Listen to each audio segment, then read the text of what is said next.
my defense. My sin is nailed to the cross. My soul is healed by the scars.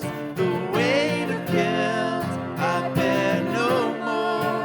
Praise the Lord, oh praise the Lord.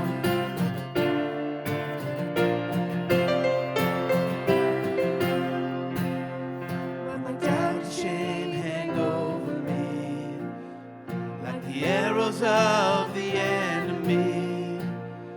I will run again to Calvary, that rugged hill of hell's defeat, the fortress and my victory. My sin is nailed to the cross. My soul is healed by the scars. Now I'm alive forevermore.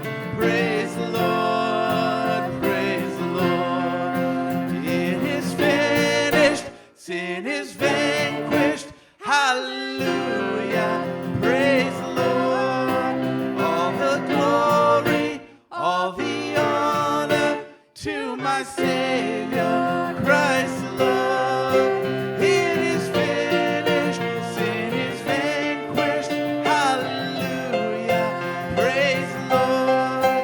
All the glory, all the honor to my Savior, Christ the Lord. When I stand before the throne at last, His blood will plead my innocence. I will worship Him with holy hands and raise a song that never ends of Jesus Christ, my righteousness. My sin is nailed to the cross. My soul is healed by the scars. The weight of guilt I bear no more. Praise the Lord, oh praise the Lord.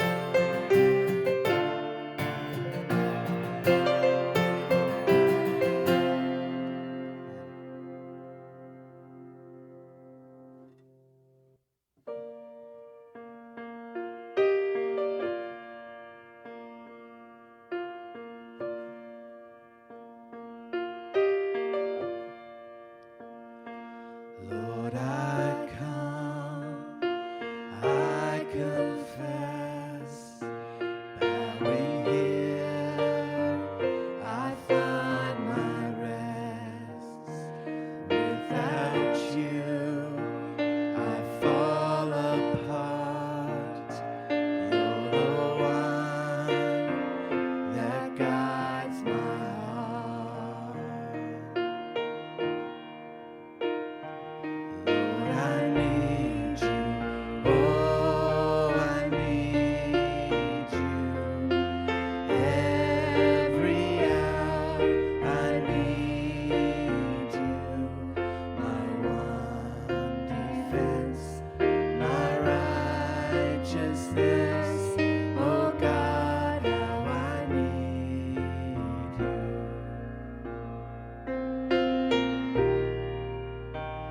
Where sin runs deep, your grace is more. Where grace is found is where you are. And where you are, Lord, I am free. Holiness is Christ in me. Lord, I need you. Oh, I need you. Every hour I need you. My one defense, my righteousness. Oh God, how I need you. So teach my song to rise to you. When temptation comes my way, I cannot stand, I'll fall on you. Jesus, you're my hope and stay. So teach my song to rise to you. When temptation comes my way, when I cannot stand, I'll fall on you. Jesus, you're my hope and stay. Lord, I need you. Oh, I need you. Every hour I need you. My one defense, my righteousness. Oh God, how I need you. You're my one defense, my righteousness. Oh God, how I need you.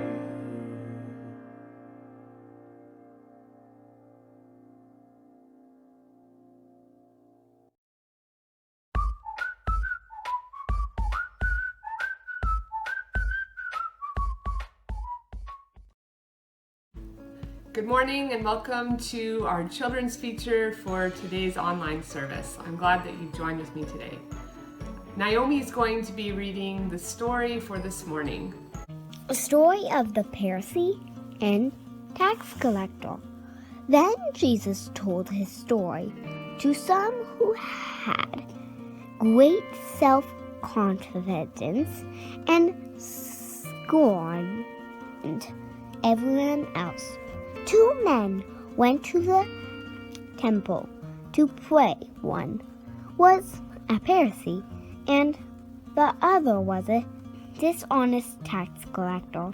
The proud Pharisee stood by himself and prayed to his prayer.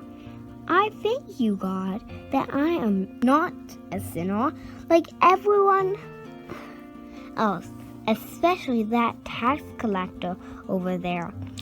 I never cheat. I don't sin. I don't commit adultery. I fast twice a week and I give you a tenth of my income. But the tax collector stood a distance and dared to even lift his eyes to heaven as he prayed. Instead, he beat his chest in sorrow, saying, "Oh God, be merciful to me, for I am a sinner." I tell you, this sinner, not the Pharisee, returned home justified before God. So you'll notice in this story that there were 2 main characters, and the 2 characters were very different. There was the Pharisee, and the Pharisee, he followed all the rules and he did lots of really good things. You would think that God would be pleased with him. Then there was the tax collector, and he was a thief. He was a sinner. So you would think that because of his sin that God wouldn't accept him. But in the story, we are told that God actually accepted the sinner and not the Pharisee who had done all the good things. Why? Well, it's because of the state of their heart. The Pharisee's heart is full of pride. He thinks he's so great and he looks down on other people. And so he's not loving towards other people, and he really is just loving himself. He doesn't see a need for God. Whereas the tax collector, he recognizes the sin in his life. He recognizes his need for God and he asks for forgiveness. God is much more pleased with a heart that recognizes the sin in our life and recognizes our need for him and comes to him for forgiveness than with a heart that is just full of pride and thinks that we don't even need forgiveness. So here's our question for today. Which character do you identify with the most? The tax collector or the Pharisee?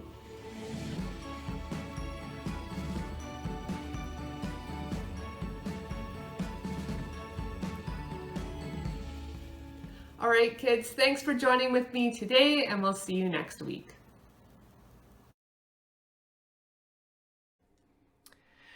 Hey everyone, glad you could join us today, and it is so exciting to finally be back in-person services as well. I know we're kind of limited as to how many can be there right now, but we look forward to welcoming all of you, hopefully soon. All right, let's dive into today's message. And you know, when I wrote this message, it was a time around the internet, around our city, that it was kind of sad because it was the first Monday after 215 graves, bodies had been found at a Kamloops residential school. And it was a time of great sadness. There was a lot of denouncing the crimes on social media, denouncing the churches, denouncing the politicians. There was great empathy towards those who sent their kids to school and they never returned. On Facebook, a lot of people changed their status to Every Child Matters. It was a time of awareness and recognition and sadness. And I understand this week again, more graves were found. And so this is such a troubling thing in Canadian history, and it is so, so sad. But I was troubled by something in all of this, not about the event, but about how people reacted to the event. And it spoke to me about a repair that Jesus came to make. You know, in our series, The Jesus I Never Knew, so far we've looked at Jesus' mission, his identity, his encounters, his elevator speeches, and his game changers. But now we're going to turn a new page and look at the corrections of Jesus. Next week, we're going to look at God's main objective and how Jesus came to correct that, as well as prayer and forgiveness. But today, we're looking at the correction Jesus made to the source of evil. And believe it or not, it has everything to do with how people responded to the residential school crisis in our country. The question on a lot of people's minds is, where does evil come from? It's a tough question, especially if you're not a person of faith, if you're not a Christian. And if you're not a Christian, I welcome you. I'm so glad that you're watching. If you're not a person of faith, this is a difficult question, because if you don't believe in in the spiritual world, and you believe that all there really is material things, and we are just biological machines made of chemistry and biology and that sort of thing, then even defining evil is tough. How do we know what evil is? Is it just chemicals in our brain? And is it just a product of evolution, that it's only because of evolution that we think the residential school crisis is evil? If there is really something called evil, where does it come from? And why is it that we tend to put others down and take what isn't ours and exaggerate stories for our own benefit and pass on juicy gossip without ever being taught to do these things? Why do we do that? Well, if you come from a religious background, you might say, well, the devil made me do it. I actually think Bart Simpson might have got this one pretty close when it comes to evil. He said, I don't know why I did it. I don't know why I liked it. And I don't know why I'll do it again. Well, where does evil come from? Well, Jesus came to correct our assumptions about this. And our assumption, how you answer that question, where does evil come from, has eternal consequences. That's right. It's that important. And that's why Jesus addressed it. People often assume that evil comes from the outside, from the devil, from bad parenting, from social norms, from trauma. And Jesus would disagree to all of this. Let's dive into a scene where Jesus is getting ready to eat, and the religious people around him notice that Jesus and his crew, they didn't wash their hands. That was a major no-no. Not because of germs or anything, but it had to do with ceremonial cleanliness. You see, because evil is out there, and you have to wash it off of you before you consume something. It's getting rid of the evil that is out there. You want to be on your guard. You don't want to be corrupted. You got to wash it off. And today, a lot of religious people have that same view that evil is out there. It's in the games you play, the movies you watch, the music you listen to, the friends you have, the school you go to. Evil is on the outside. And Jesus stands up and says, objection. This is what Jesus said. The words you speak come from the heart. That's what defiles you. For from the heart come evil thoughts, murder, adultery, and all sexual immorality, theft, lying, and slander. These are what defile you. Eating with unwashed hands will never defile you. Mic drop. You cannot imagine how flabbergasted the people who were listening to Jesus must have been, and today too, because we often believe that evil comes from those people, that idea, these books, them voters. I needed another TH word. I just threw that one in there. It's bad English. I know. But Jesus said, you want to know where evil originates? Do you really want to know? Look in a mirror. Look in a mirror. He spoke about the heart. And it's the Greek word cardia. Now, we often refer to the heart as like the center of our emotions, but it meant so much more in the first century. It is the innermost center of the human being, our decision-making center, our determining center. It's our moral compass, our conscience. It's the center of our identity. So when Jesus talks about heart, he's talking a lot more than just about emotions. And it's no wonder when the New Testament talks about God coming into our lives that he takes residence in our heart. And that's the place that is the center of our being. God needs to rule right there. So Jesus said, in its natural state, our heart, the center of who we are, is evil. So you understand, with that in mind, as I've said before many times, one of the things that is often thrown around today is follow your heart. This is like a guide, right? Follow your heart, which I think usually means like follow your emotions. But when you look at it biblically, what that means is follow your evil thoughts. Follow your murderous inclinations. Follow your sexual wants. Follow your desire to steal, your lying thoughts, your mocking. It's terrible advice, of course. But go ahead and follow them. Why? Because evil is out there.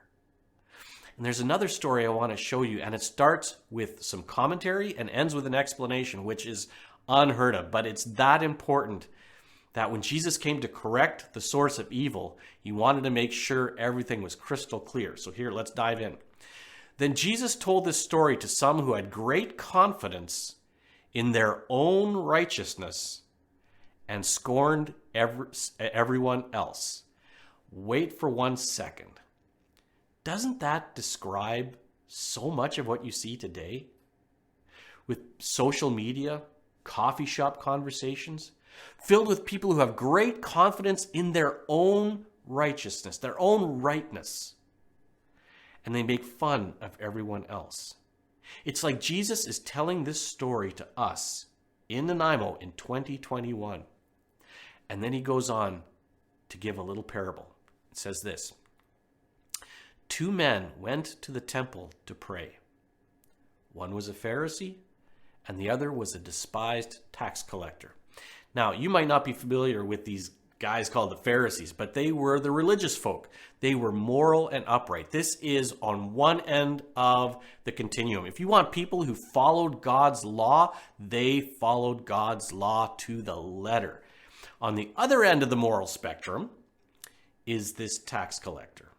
So Jesus is showing this wide gap. A tax collector was considered to be a traitor to the Jewish people, a thief who'd collect taxes that he wasn't even supposed to collect. So this was a despised person versus a really moral, upright person.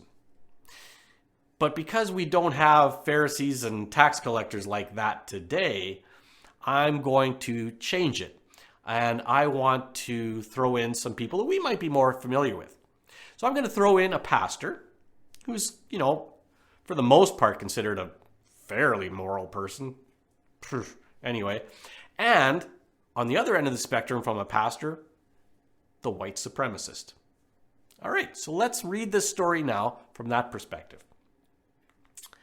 The pastor stood by himself and prayed this prayer. I thank you, God, that I am not a sinner like everyone else. For I don't cheat, I don't sin, and I don't commit adultery. I'm certainly not like that white supremacist. I fast twice a week, and I give you 1/10 of my income. Well, now this is quite a prayer for a pastor. It's like a moral inventory. It's a virtue resume. He's reminding God of all the reasons he is a good person. Now, most of us don't tend to pray like this out loud, but we do tend to show our virtue to those around us. Such as, we like to display our achievements, showcase our children. Our house says we work hard. Our subscription to the Wall Street Journal says we're smart. Our bumper stickers tell which kids are on the honor roll and which marathon we completed. We're constantly adding to our virtue resume. Even eating together can be all about the virtue resume. Well, I don't eat that because, and I don't eat that because. Oh my. Show and tell does not end in elementary school. As I've said many times before, it continues on into adulthood with our virtue resumes. But the pastor's virtue resume was not the end of this story. Jesus continues on. But the white supremacist stood at a distance and dared not even lift his eyes to heaven as he prayed. Instead, he beat his chest in sorrow, saying, "O God, be merciful to me, for I am a sinner." And now the final commentary, and Jesus almost never does this. This is why this is so important. Jesus decided to give this one some final explanation.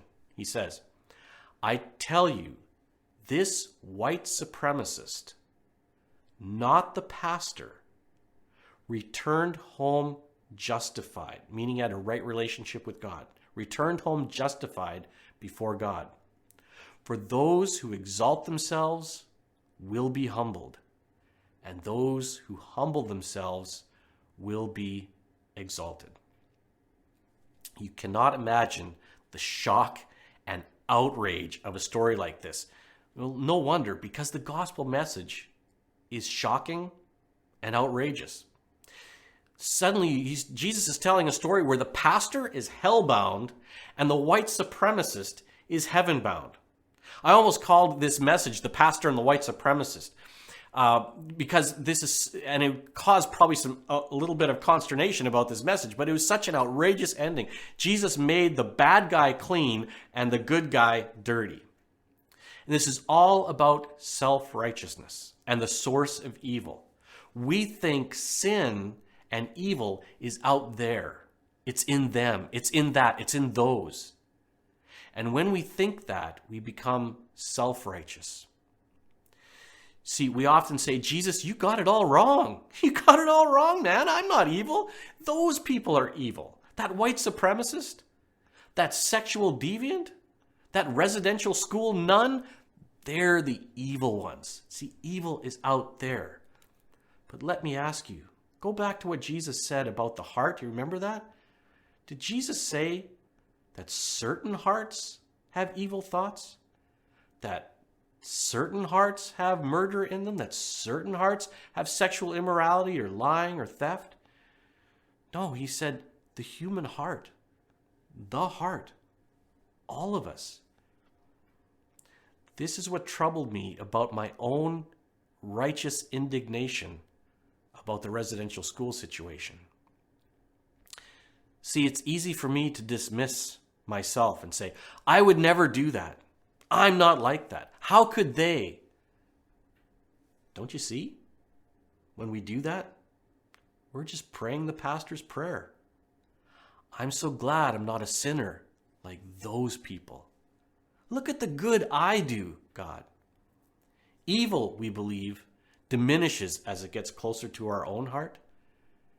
And Jesus says, actually, it speeds up.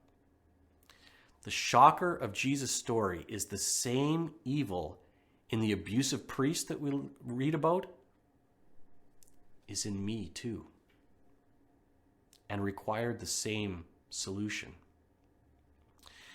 Back prior to COVID, I went to see a production of The Diary of Anne Frank. And often people leave very disturbed at that story. It's a story, if you're not familiar with, about a girl from a Jewish family who's hiding during the Holocaust, who's eventually captured and killed. It's a very, very sad and tragic story. And people leave feeling sad and outraged, but they never leave repentant. Why? Well, because we tend, in all our goodness, to identify with the Jews, or the victims, or the heroes. But we don't tend to identify with the tyrants. Let me ask you honestly, do you think you are capable of being a Nazi? You'd say, no, I'd rather give up my life than be a Nazi. How dare you even suggest it? It's the pastor's prayer. I'm so glad I'm not like one of those Nazis. We might be morally outraged by Hollywood producers who take advantage of young actors and actresses for their own sexual pleasure. And we say, cancel them, denounce them. And all we're doing is praying the pastor's prayer. I'm so glad I'm not like that Hollywood producer. And look at the moral outrage in our society. It is the pastor's prayer being repeated over and over and over, because evil, you see, is in them. It's not in me. Now, does this matter? Does it matter the source of evil? I mean, really, let's get right down to it. It does matter in at least three particular ways. First of all, strained relationships. You cannot forgive someone, for example, when you feel morally superior to them. You can't. And this is the case in friendships, in families, in marriages, in churches. They are fractured by the virtue resume, where we make a careful catalog of all the violations to us as proof that evil's in them, but not in me. But Paul says that love keeps no record of wrongs. It affects relationships in how honest we can be, because if our whole identity centers around being a good person, how honest can we really be? Do we really want to confess our sins to everyone else? No, we're going to cover that up. We want to display our virtue resume, not our failures. So, in all of this, we cannot relate to perfect people. It breaks down relationships. Can you identify with perfect people? Of course not. So if we have the attitude that evil's all out there, we must think we're pretty good. When the origin of evil is out there, it pushes people away. It creates arrogance. And arrogance affects marriages, families, friendships, and churches. But it does more than just strain relationships. It diminishes wisdom. When you have a strong virtue resume that you are truly proud of, well, reading the Bible, worship, that's all optional. We say, I don't need this. I'm doing all right now. I've got this. Or we start worshiping and reading the Bible with other people in mind, because they need it. Evil's out there. And, oh, I sure hope Jack hears this. And, oh boy, Sarah sure needs to think about this verse. I should probably email it to her. In short, we stop listening. We stop correcting. We stop maturing. Our wisdom gets diminished. And most tragic of all, we reject grace in our virtue resume. Because if God's power is, grace is God's power working through us. And if we're doing just fine without him, what do we need God for?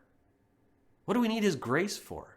Our vision as a church is everyone growing in grace, his undeserved favor, his power, his influence. But when we've got it all together, we don't need God's help.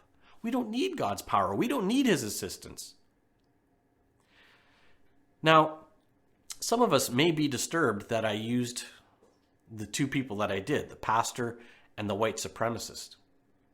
I used pastor because I think it would be a misfire to place anyone else in the role of villain, quite frankly, so I threw myself in there. I chose white supremacist because a white supremacist is a great example of someone we don't want to be forgiven. You could use others: child abuser, residential school priest, corrupt Hollywood producer. You might have bristled every time I said white supremacist, and there's a reason for that. Because deep down inside, we don't believe we could ever become one. And if you felt a little twist in your gut every time I said white supremacist, it is evidence that you still believe there are good people and there are bad people, and you know which one you are. John wrote to the churches and he said, "If we claim we have not sinned, we are calling God a liar and showing that his word has no place in our hearts."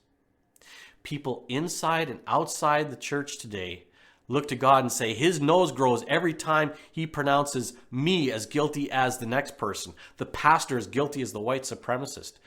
Whenever he says, I am one of them. Liar, we say. Can't you see my record? Look at all I've done. I'd never... And then we launch into our own version of the pastor's prayer. What is on your virtue resume? What do you say, I'd never, about? Self-righteousness, you see, is not limited to religious folk. It is a human tendency. People are constantly displaying their virtue resume. And here's the beautiful thing. If you're depressed by now, here's the good news. The gospel is the only truth to humble us from believing that we are good, because Jesus had to die for my sin and for yours. But the gospel is the only truth to lift us out of despair when we inevitably see people performing better than us. And to know, because of the gospel message, that we are loved despite our failings by the mercy of God through Jesus Christ. Jesus came voluntarily to the cross for you and I because he loves us. That's love. That's the gospel.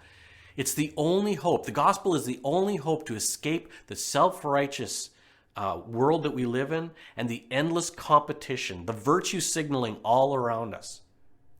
The gospel message, when we receive it, gives us the freedom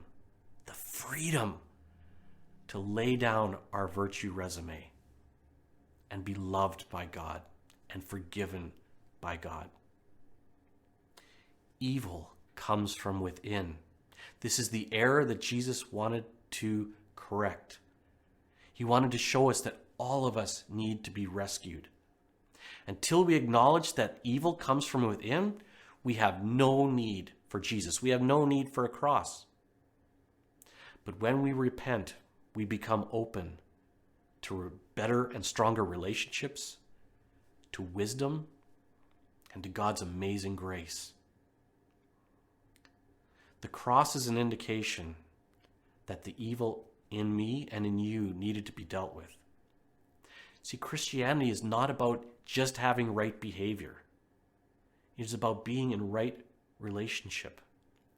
And you can start that right relationship with God not by praying the pastor's prayer, but by praying the white supremacist prayer.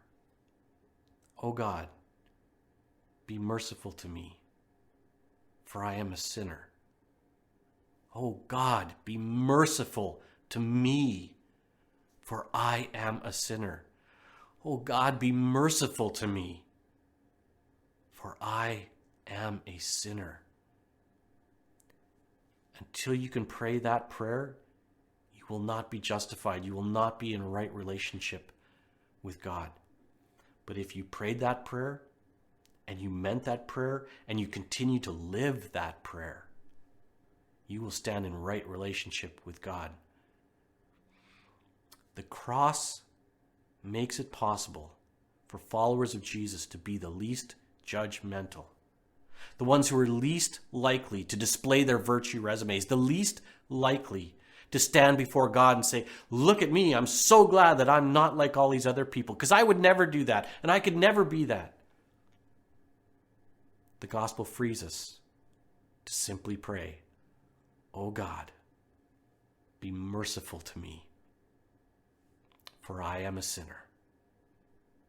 That's my hope for all of you today. That all of us would pray that prayer. That all of us would be freed from the self-righteousness of our world in pointing fingers at others and saying, evil is out there. Nah, evil's right here. This needs to be dealt with. Let's pray. Lord, I'm so glad for the cross. It gives us hope. It gives us hope of rescue. It tells us that our sin was so bad it required death as a payment. But at the same time, it's this huge signal that you would do anything for the chance of us to be with you. We are so loved by you. God, there are people watching this who do not feel loved by you. Lord, may the cross just be an indication to them today that you do love them deeply, desperately. You would do anything for the opportunity for them to come and live with you forever. And Lord, there are those among us who are praying the pastor's prayer, saying, I'm such a good person. I would never be like those people. God, may the cross humble us out of that self-righteousness that is so repulsive. God, humble us and lift us up all at the same time by the cross. We ask in Jesus' name. Amen. God bless you, everyone.